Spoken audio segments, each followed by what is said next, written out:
शहर इक़्तिदार समेत तमाम बड़े शहरों में इलेक्शन कमीशन दफातर के बाहर भरपूर एहतजाज किया जाएगा।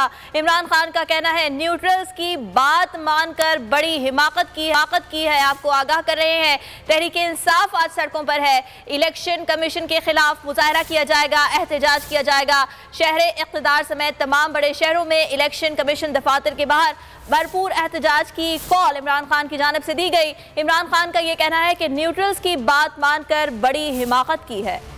फंडिंग को ममनुआ कैसे करार दिया? पैसे भेजने वाले पाकिस्तानी हैं, गैर मुल्की हुकूमतें, एजेंसियां नहीं। तहरीक इंसाफ बैरूनी इमदाद से मुतालिक हकीकत लेकर सड़कों पर आ गई। इलेक्शन कमीशन के सामने डट जाने को तैयार हो गई। शहर इक़्तिदार में मरकजी एहतजाज की तैयारियां मुकम्मल कर ली गयी। सीनियर अहम मौके पर पार्टी के चेयरमैन इमरान खान ने भी अहम बयान दे दिया।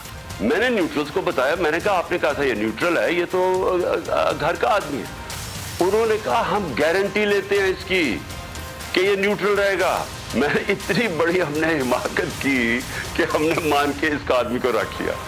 इसने पहले दिन से जो इसने हमारे खिलाफ फैसले देने शुरू किए, आप ये सोचे कि इसने 8 फैसले दिए हमारे खिलाफ। वो 8 दफा हम गए अदालत में और अदालत ने ओवरटर्न किए इनके फैसले। इस्लामाबाद समेत तहरीक इंसाफ कराची, लाहौर में भी इलेक्शन कमीशन दफातर के बाहर मुजाहरा करेगी। सब्सक्राइब करें और बेल दबाएं ताकि कोई खबर रह न जाए।